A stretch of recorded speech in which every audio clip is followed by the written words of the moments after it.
All right, we're recording. I haven't gotten a message. Oh, okay.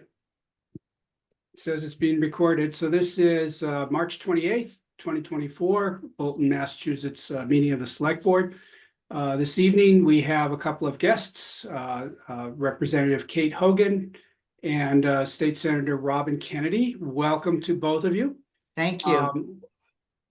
Representative Hogan, can we start with you? Welcome to the All meeting. right, absolutely, if that's okay with the senator. Please go. So, Happy to good defer evening, to you everyone. always. It's a little late an hour, but I will try to sustain my energy through my quick presentation to you. I just think it's always important to stop by at this juncture in the year and the session and just let folks know, at least in some ways, what's going on, and always available with questions and concerns, and if you need any help with anything. Dawn and I have had a wonderful relationship over the years. I hope it can be continued with the new town administrator. So for FY25, I know you've been hearing that it's going to be an interesting year because we've had some financial difficulties, and we think that we're going to see that in the budget come FY25. Although we did see in the governor's budget for Chapter 70, 1% increase in chapter, for Neshoba, and then Chapter 90, sort of a 3% increase from FY24. So none of them groundbreaking, but also they don't reflect any kind of 9C mentality, and certainly a 9C is not going to be ever used on our municipality. So I think that you can feel safe with those funds. On the other hand, when we go to do our own budgets and our own earmarks, sometimes it can be difficult. I know last year I was able to get, and I know in working with the senator, $100,000 for engineering design and permitting for the Florence Sawyer School. And over the past 3 fiscal years, as opposed to sessions, but 3 fiscal years, through various budgets and ARPA spending bills, was able to secure over $1 million for Bolton's rural infrastructure needs. And that's sort of amazing. And we'll look back on that fondly, because ARPA was good to us, and it was good to all of our towns.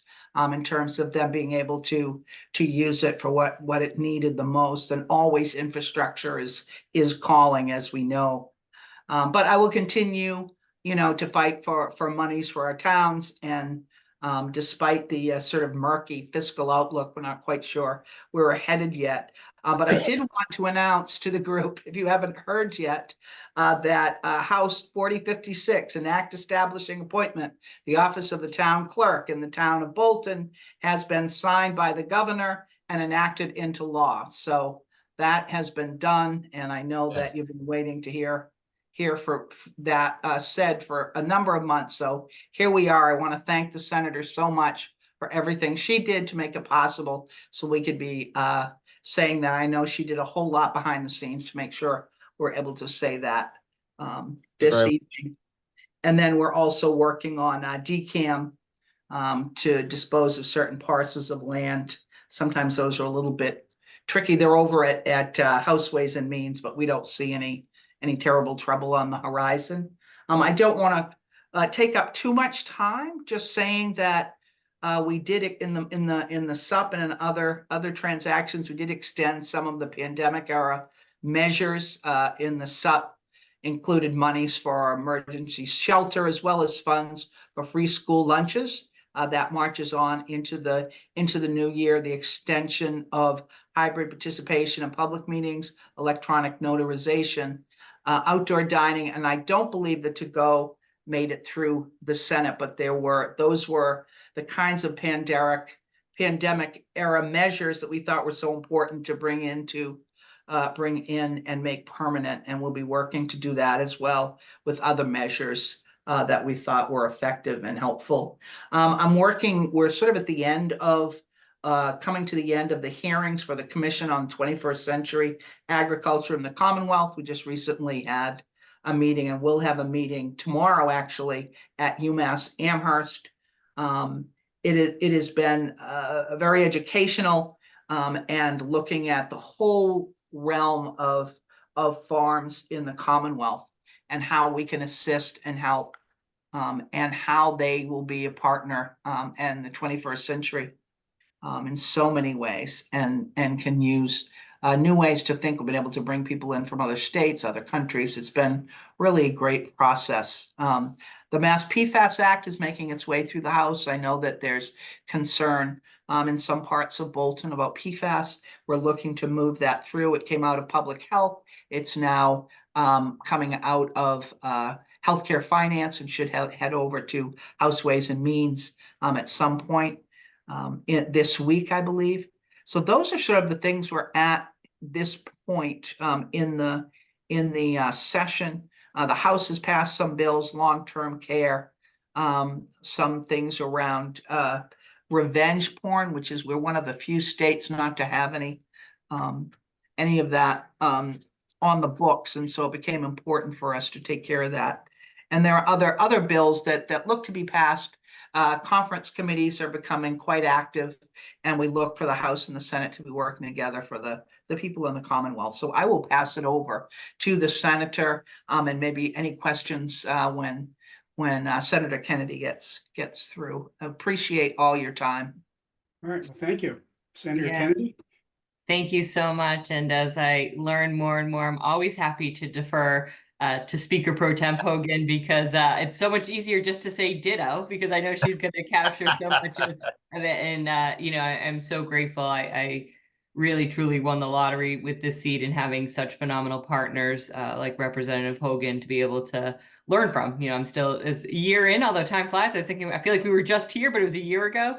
Time certainly flies, and so I'm so grateful to have her as a partner and service here in Bolton, and so grateful to be able to work with all of you. I think she really did hit on a lot of the budget pieces. Certainly we're look forward to working with you, and certainly I look forward to working with Representative Hogan to see. She was kind to include me. I know she was the leader on getting the 100,000 last year. I look forward to working to see how we can partner. As she mentioned, it'd be a tough year, but see what we can do to be able to partner with you. Just a couple other highlights of things that are on the horizon, and that we're going to be working together on that will have some good, hopefully good impacts.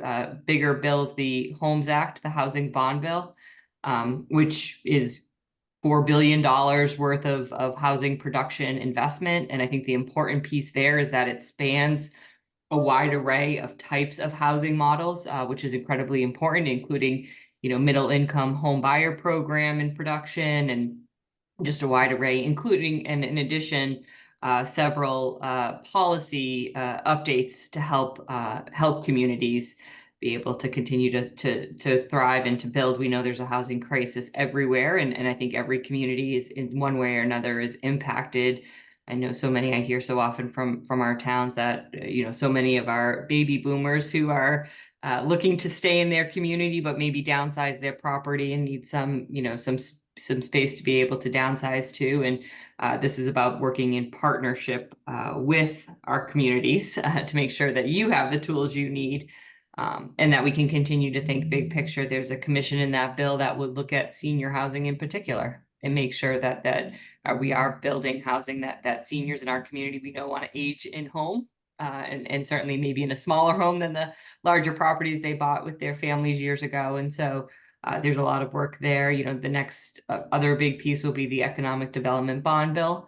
I know the governor has just released her version. Certainly we'll take a look, and like all legislation, then us in the legislature will get our hands on it, and we'll get to add to that as well, and see what we can do, certainly to support the communities.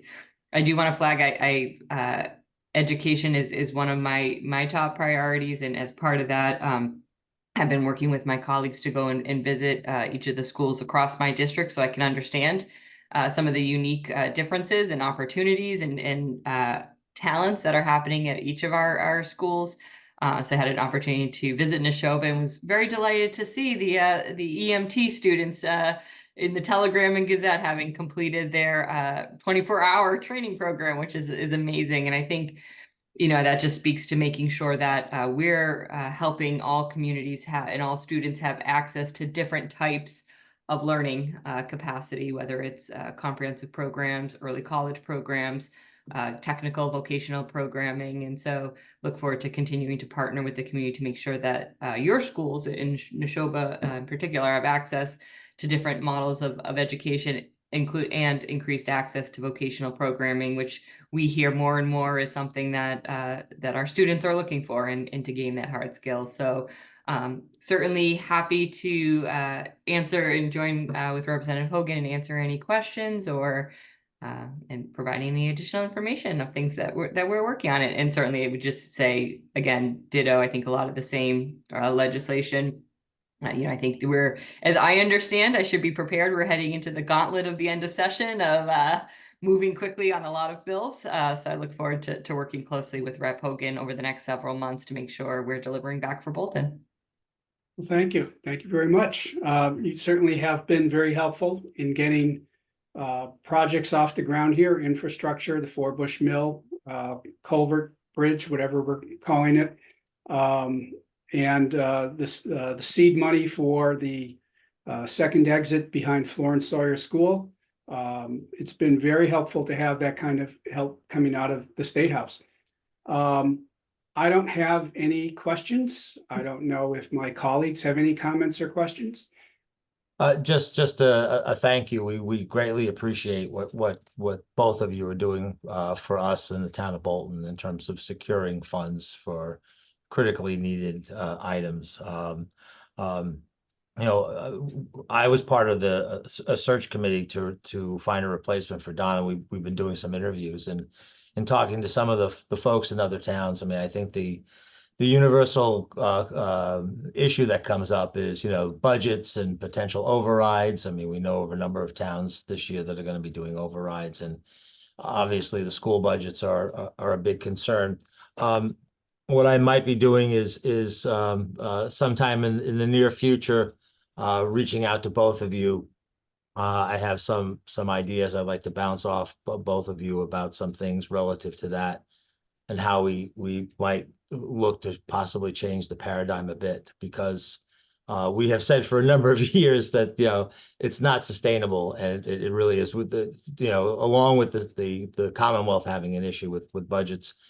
This has been a very difficult budget year for the town of Bolton. I mean, we've managed to avoid an override, but unfortunately, many of our surrounding communities are involved in having to do that. So I'll be reaching out at some point in the near term to chat with you both about some ideas. Right.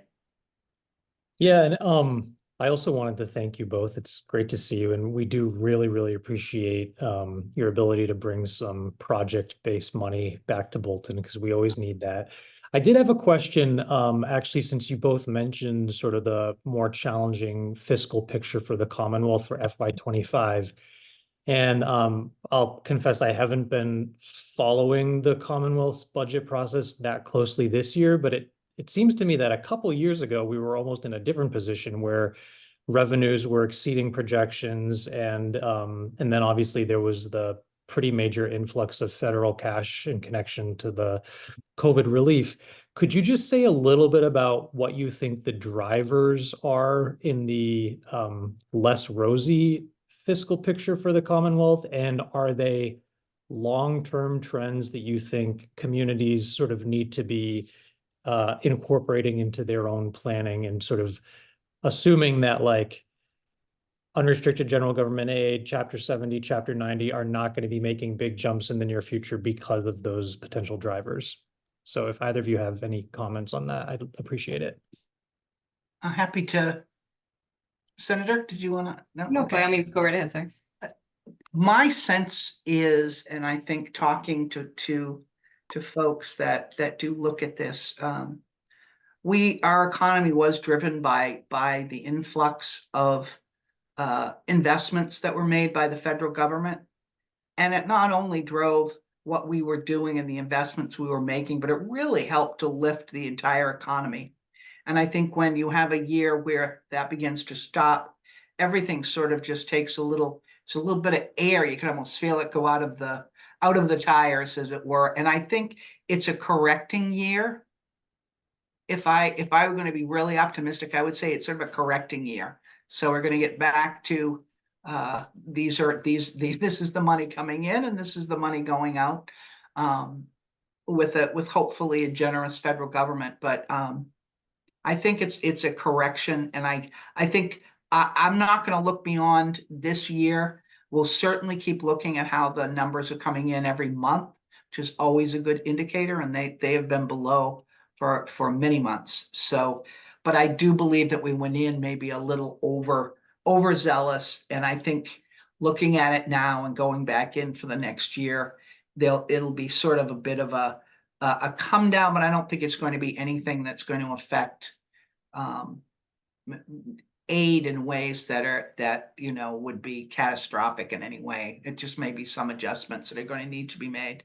Always, we're trying to meet our our commitments, and certainly municipalities will not feel. I mean, 9Cs can't be taken from the municipal budget, so those are things that you don't have to worry about, which is one of the reasons that we passed that, so that it's our problem, we'll deal with it, but it shouldn't be reflected in municipal budgets. So absolutely. And I would just add to that, and again start by saying 100%, and I agree, and I think we're getting the same sense in the Senate as well.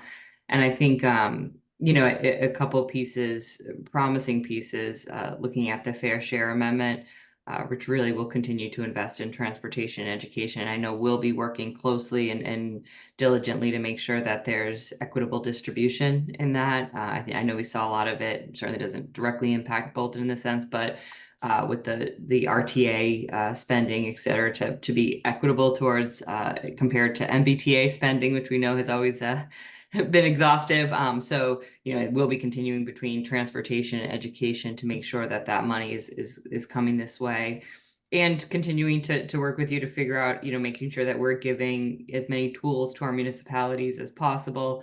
One of the components of the Homes Act, which I know the governor supports, was in her bill, and I believe, and certainly Rep. Hogan, correct me, but I think the speaker spoke to as well, as the transfer fee that municipalities would be able to adopt, to again add some resources to help in your own production of affordable housing and growth. So again, just making sure that we're also continuing to look to figure out that any way we can to give you and municipalities additional tools to support your needs. Okay, thank you. Senator Kenney, Representative Hogan, thank you very much for the update. thank you, Bob. Any other good news? Please come by and let us know. We will. And, I was looking, I'd spoken to Senator Goby, who is now working in rural affairs, creating a new position and paving the way to kind of pull the rural into the mainstream. And so hopefully we'll be by, the senator and I will be by with her for discussions with Board of Selectmen and other folks about what we can do and how we can use that aspect to assist the town of Bolton. So excellent. Absolutely. Well, thank you so much for having us, and Good. always a Thank you pleasure very to much see for you. coming. take Thank care, you very everybody. much. Our pleasure. Pleasure. Good night. Thank you very much. Have a I good hope evening. it's not a long meeting. Yes. Good night now. Bye-bye. Good night.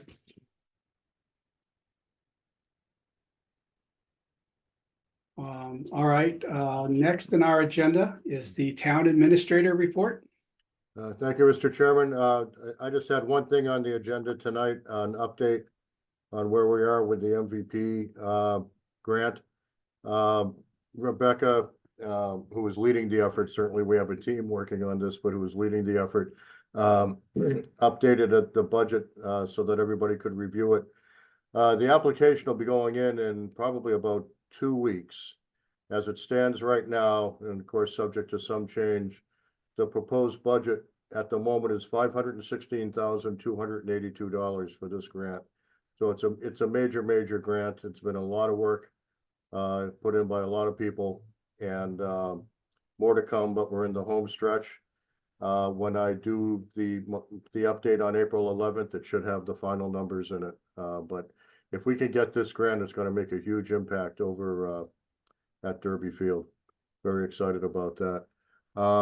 And one other thing that is not on my not in my agenda is just an announcement that our Parks and Rec coordinator, Lisa Sheppel, was awarded the Nancy White New Professional Award.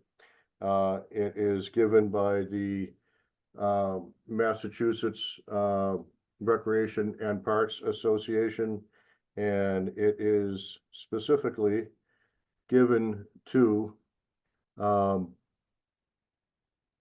I want to make sure I say this correctly. To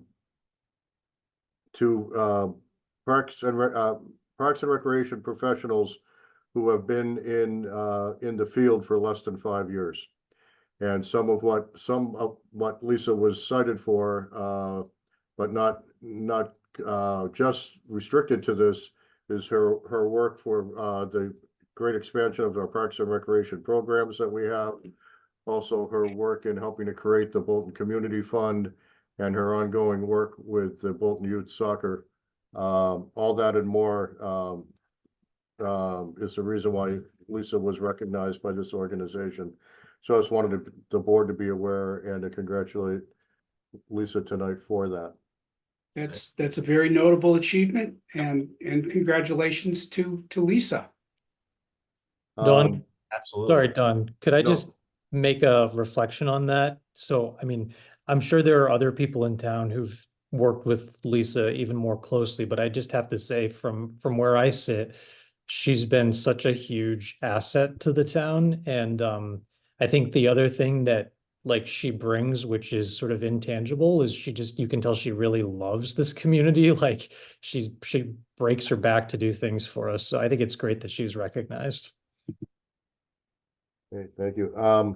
Unless the board has any questions for me, it's a very brief update for me tonight, knowing that we were pretty much working off a limited agenda to get to the closure of the budget and the warrant. So unless you have any questions, that's all I have this evening. No questions. All right, on to select board business. Are there any public service announcements? Not for me tonight. Any future agenda items discussions? Mhm. I would like to make one, and that is at the next meeting, which is April 11th.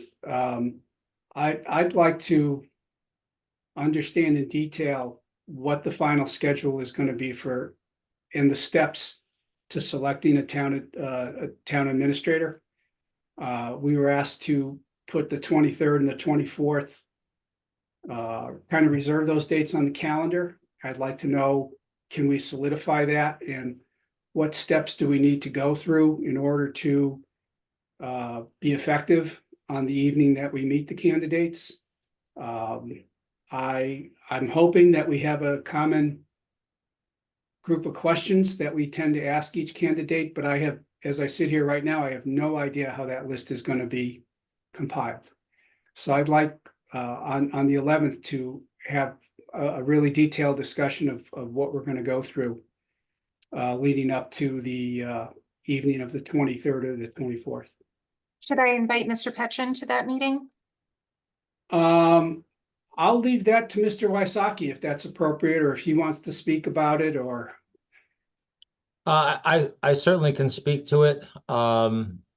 It might be interesting to have John there just to have any comment from his perspective. But just so you know, we did conclude the preliminary interviews, and so we'll be all set for the 23rd and the 24th. But I agree, the committee had a list of specific questions to ask the candidates. That might be a good jumping off point. I don't know if we have from the historical archives, whether we have the list of questions that we asked the candidates from the time that we interviewed the last town administrator, which is Don Lowe. We might want to look at that, but we can give you the format and what the expectations are. Okay, we should probably invite Mr. Petrin. Yep, I would agree. To answer any last minute questions or things like that. Yep. It sounds like Stan is willing to be the main point of contact on that at the next meeting, but Yep. having Mr. Petron there would, you know, again, if there's some last minute questions and we could get the definitive answers. That's fine. Okay. Next up is the appointment of John Dixon as associate member of the Zoning Board of Appeals. In our packet, there is a letter from the zoning board asking us to, well, they have approved and recommended to us that that Mr. Dixon be appointed to the zoning board. I don't know if there's any questions or comments from the board about this. No, just as long as that position was advertised. Yes, it was in the clerk's corner. Okay, Okay. Could I have a motion? make a motion that we approve Mr. John Dixon to be appointed as the associate member to the Zoning Board of Appeals. I'll second. Okay, roll call. Stan, Aye. Brian, Aye. I'm a yes also. Next on our agenda is approval of the procession of the cross from Harvard to Bolton on Good Friday, March 29th, beginning approximately 3:30 p.m. There is a letter from the police chief in our packet showing approval, and I don't know if anybody has any other questions or comments about it. This is something that's been done many years. Yep. All Nope. right, could I have a motion? Make a motion that we approve the request for the procession of the cross on Friday, March 29th, 2024. I'll second that. Okay, roll call. Brian, Yes. Stan, Yes, and I'm a yes also. Next up is review and approve the select board warrant statement for the annual town meeting warrant. We know there are some changes. There's a math error in there that needs to be corrected. But I don't know if people have other comments about the content or any of the numbers. Would you like me to share? I did a red line Sure. with the changes that you proposed.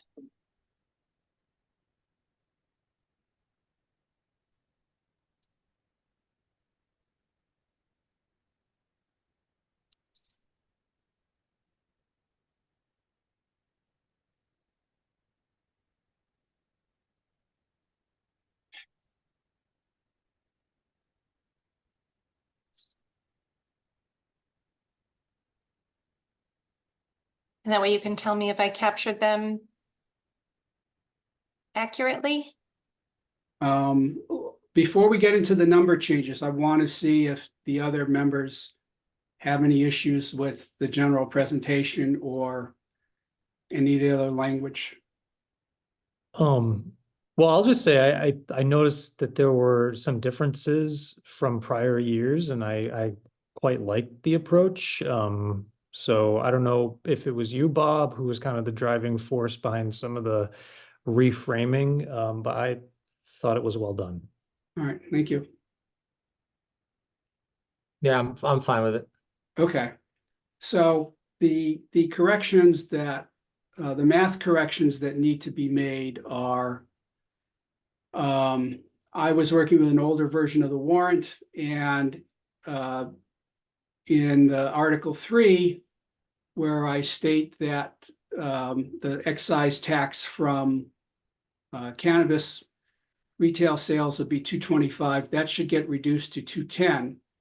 And that drives a bunch of other numbers that need to change by the same $15,000.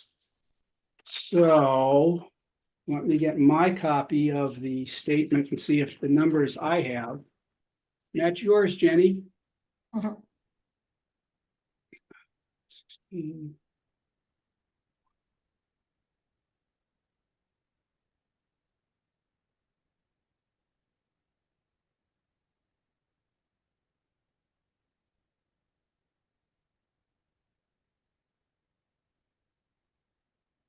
Okay, I think you missed one, Jenny. Is it this one here? That wasn't- is the one. I wasn't You sure were if that just waiting to changed. see if I'd notice it. Does it, Now that should be 121, 325 great. and 916, 931, 1311. Yeah, you captured all of it. A couple other changes that need to be made are you took out Article 10 and renumbered everything else. And if we go up to the top, the financial stuff, unpaid articles. Phyllis Towers' name is mentioned there. We should take that sentence out. Is it on page 1 or page 2? It's on page 1. On It's page on Article 1, 2. Article 2. Take this sentence here out. Yes.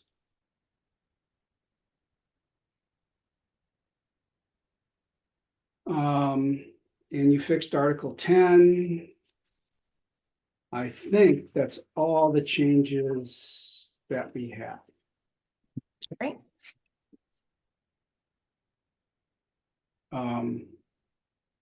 So is there a motion to approve the select board statement for the warrant as amended? So moved. Second, Okay, roll call. Stan, Yes. Brian, yes. and I'm a yes also. Thanks again, Bob, for working Oh, on that. no, you're welcome. It was a pleasure.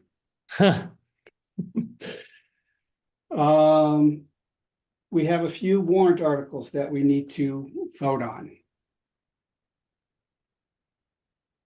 So I had a question on which article.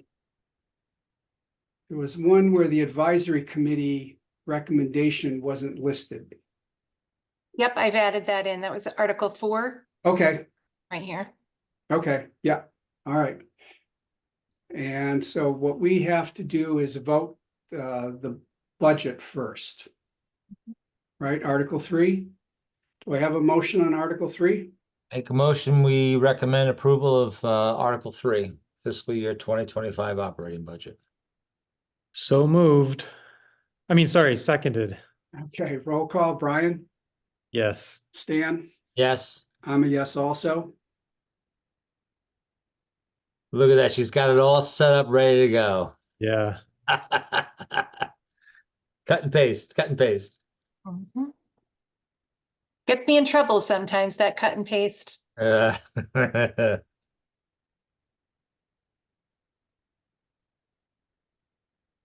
The other day, Replenish, we did replenish the reserve fund.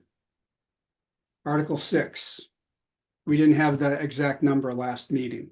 Right. Yeah, make a motion to approve, make a motion to recommend approval of Article 6, replenish the reserve fund. second, Okay, roll call. Brian, yes. Stan, Yes. I'm a yes also.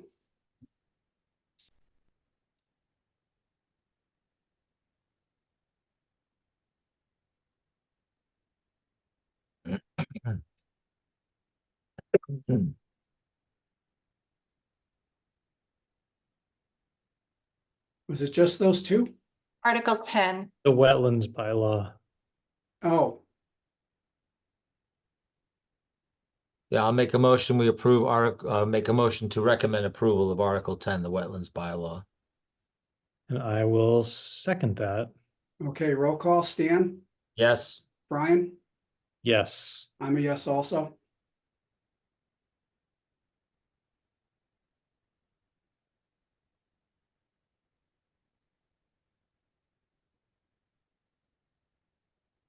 And I just want to make a note that I did remove the town clerk position from the 1-year appointments under Article 13. I don't know if that needs a revote. It was removed after, oh no, we don't vote on that, so We I'll don't. just make a point of noting it. Today, once we found out the governor signed the home rule petition. Okay. Mr. Chairman, before you vote, I just like to make a note of one thing, as this doesn't always happen. This was an extremely difficult budget process. And for all the town articles, both advisory and the select board have ended up unanimously recommending them. And I don't think that's a small achievement with all the work that had to be done to have everybody agreeing on each of the articles shows that I think there's a need, and B, that an awful lot of work was put into this. Hmm. No, Good point, good point. All right, I guess the next step is to make a motion to close the annual town meeting warrant for May 6, 2024. so moved. Second, A roll call, Stan, Yes, Brian, yes. I'm a yes also. Could I have a motion to approve the bills and payroll warrants W 24-19 and W 24-19A? so moved. Second, Roll call, Brian, yes. Stan, Yes, I'm a yes also. And we have no minutes for review tonight, is that correct? That's correct. Okay. Is there anything else we should be considering this evening? I just wanted to make you both aware, I was in touch with Jenny about this. It looks like because of some unavoidable travel, I may be in the air for our next meeting. So I think there's an effort to try to not load up that meeting with too many substantive things, but I'm totally comfortable with you having the discussion about, the plan for the interview, because that will be before our meeting on the 25th. So, but I just wanted to give you both a heads up about that. okay, thank you. I will be there on the 25th, which is a Thursday, and also I think we're holding the 23rd and 24th for those interviews, which I'm Right. here for as well. So as you can't participate and we really can't discuss it with you offline, I would recommend that if you have any concerns or issues, you address them directly with John Petron. Yep. Okay, Yeah, my plan is I'll watch the discussion on the 11th. Well, I'll watch the 11th afterward, and then I'll reach out if they have any questions or issues. okay. All right, because Thank you. we want to make sure everyone's comfortable with the process. Yep. Well, also, if there's something pressing, we can always schedule an emergency meeting to have a brief discussion. Yes, But, yes. You know, this is, selecting a new town administrator is a big deal. The repercussions are long lasting. And if we need to take some extra measures to make sure we do it right, we'll do that. Yep. Having said that, is there a motion to adjourn? So moved. Second. Roll call, Stan, Yes. Brian, Yes. I'm a yes also. All right, good night, everybody. Thank you Good night, very everyone. much. And I- Congratulations on sending the warrant to the printer. Yes, I'll send a message as soon as it's ready for signing. Okay, Great, thank you. thanks. Thank you, Dawn and Jenny. I know it's a tough time of year, but we really appreciate all you do. Thank you. Thank you, yes. Lots of appreciation. Good Good night. night now. Good night.